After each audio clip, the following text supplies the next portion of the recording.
नमस्कार बंधु माने आपण मानकु अनु स्टडी डायरी को स्वागत। आज आम जानिबा ओडिशार सबुठारु सुंदर पहाड़िया जिला कंधमाल विषय रे। कंधमाल जिला ओडिशार मध्य भाग्य अवस्थित। घन जंगल, सबुज पहाड़, शीतल परिवेश, आदिवासी परंपरा एवं कॉफी बगीचा और सबुठारु मुख्य कंधमाल हलदी जीआई टैग पाइछि। यह सारा देश रे प्रसिद्ध लाभ करिछि। एही जिल्लार मुख्यालय हेउछि फुलवाणी। प्राय 8021 वर्ग किलोमीटर क्षेत्रफल विशिष्ट एही जिल्लार बड़ अंश जंगल रे आवृत। कंधमालर इतिहास अत्यंत पुरातन। एठारे कंध जनजाति सह अनेक आदिवासी समुदाय बसवास करती। सेमानंकर संस्कृति, नृत्य, पर्वपर्वाणी और जीवनशैली एही अंचलर परिचय। एबे चलंतु जिबा दारिंगीबाड़ी। तो दारिंगीबाड़ी जिबा पूर्वरु आमे कंधमाल जिल्ला को संपूर्ण सविशेष तथ्य जानिबा। कंधमाल जिल्लार दारिंगीबाड़ी नामक ई अंचल सबुठु मुख्य आकर्षण। समुद्र पतन ठारू प्राय 900 मीटर उच्चरे थिबा एही स्थान को ओडिशार काश्मीर बोली कहुए। शीत दिने एहिठारे तापमात्रा बहुत कमी जाए एवं केबे केबे तुषार पड़ुथिबा देखा जाए। दारिंगीबाड़ीर कॉफी बगीचा पर्यटक को विशेष आकर्षित करे। सबुज कॉफी गछ, पहाड़िया परिवेश और शांत प्रकृति मन को मुग्ध कर दिए। कंधमालर अन्यान्य पर्यटक स्थली है बेलघर, एमु फार्म, सालुंकी नदी, डलुरी नदी, मिडुबंधा जलप्रपात एवं विभिन्न प्राकृतिक सौंदर्यमय स्थान। कृषि कंधमालर अर्थनीतिर मुख्य आधार। हलदी, अदा, मका, मांडिया और कॉफी एठार मुख्य फसल। विशेषकरी कंधमालर हलदी ताहार उत्कृष्ट गुण पाई देशव्यापी परिचित।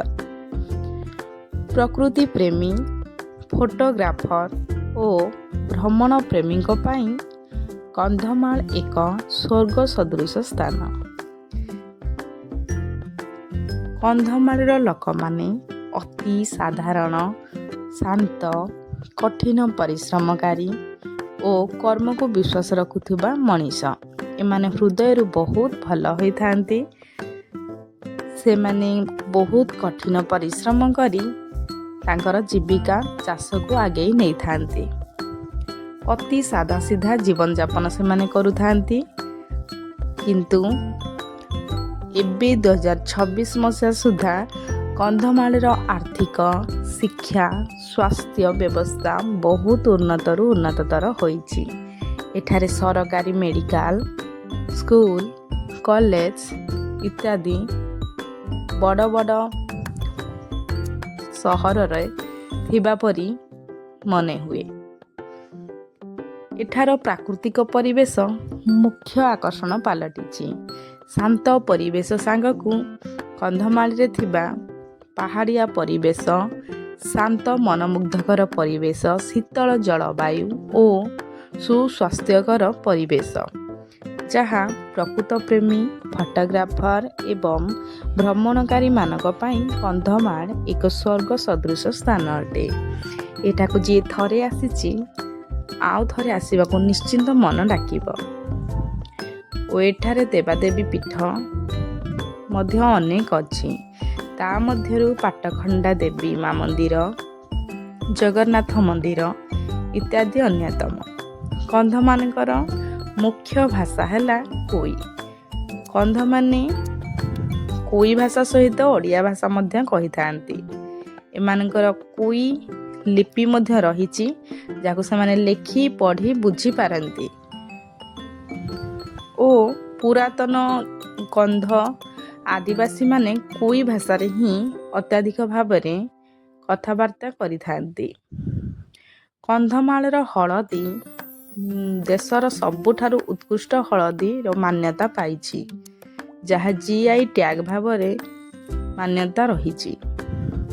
କନ୍ଧମାଳର ଲୋକମାନେ ବହୁତ ପରିଶ୍ରମୀ। ସେମାନେ ତାଙ୍କର କର୍ମକୁ ଭଗବାନ ମାନନ୍ତି। ଏହା ଥିଲା କନ୍ଧମାଳ ଜିଲ୍ଲା ସଂକ୍ଷିପ୍ତ ପରିଚୟ। ଯଦି ଭିଡ଼ିଓଟି ଆପଣମାନଙ୍କୁ ଭଲ ଲାଗୁଛି ତ ନିଶ୍ଚିନ୍ତ ଗୋଟିଏ ଲାଇକ୍ କରିଦେବେ। ଆପଣଙ୍କର ଗୋଟେ ଲାଇକ୍ରେ ମୁଁ ଉତ୍ସାହିତ ହୋଇକି ଏମିତି ଡକୁମେଣ୍ଟାରୀ ଭିଡ଼ିଓ ନେଇ ଆସିବି। କନ୍ଧମାଳ ଜିଲ୍ଲା ଓଡ଼ିଶାର ମଧ୍ୟ ଭାଗରେ ଅବସ୍ଥିତ। ଏହାର ଜିଲ୍ଲାର ମୁଖ୍ୟାଳୟ ହେଉଛି ଫୁଲବାଣୀ। ଆଉ ଏହାର କନ୍ଧମାଳ ଜିଲ୍ଲାର କ୍ଷେତ୍ରଫଳ ଟୋଟାଲ ପ୍ରାୟ 8,2100 ବର୍ଗ କିଲୋମିଟର। ଏଠାରେ ପ୍ରମୁଖ ନଦୀ ଗୁଡ଼ିକ ହେଉଛି ସାଲୁଙ୍କି, ପିଲା ସାଲୁଙ୍କି ଓ ବଡ଼ ନଦୀର ଉପନଦୀ ଏସବୁ ରହିଛି। ପ୍ରମୁଖ ବନରେ ଥିବା ଗଛ ଗୁଡ଼ିକ ହେଲା ଶାଳ, ଶାଗୁଆନ, ବାଉଁଶ ଇତ୍ୟାଦି।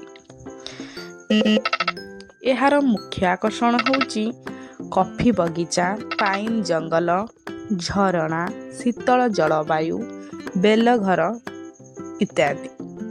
ତ ନିଶ୍ଚିନ୍ତ ସମସ୍ତେ ଦିନେ କନ୍ଧମାଳ ଓ ଦାରିଙ୍ଗିବାଡ଼ି, ଯେଟାକୁ ଆମେ କହୁଛନ୍ତି ଓଡ଼ିଶାର କାଶ୍ମୀର, ନିଶ୍ଚିନ୍ତ ବୁଲି ଆସନ୍ତୁ। ଆପଣଙ୍କୁ ମୁଁ ଆଶା କରୁଛି ନିଶ୍ଚୟ ଜାଗାଟି ବହୁତ ମନ ଛୁଇଁବ। ଅତି ମନମୁଗ୍ଧକର ପରିବେଶ। ତ ଭିଡ଼ିଓଟି ଯଦି ଭଲ ଲାଗିଲା ଗୋଟିଏ ଲାଇକ୍ ସହିତ ଅନୁ ଷ୍ଟଡି ଡାଏରୀକୁ ସବସ୍କ୍ରାଇବ୍ କରି ରଖନ୍ତୁ। ପରବର୍ତ୍ତୀ ଡକୁମେଣ୍ଟାରୀରେ ଆମ ସହିତ ଯୋଡ଼ି ହୋଇ ରୁହନ୍ତୁ। ଧନ୍ୟବାଦ। ଜୟ ଜଗନ୍ନାଥ।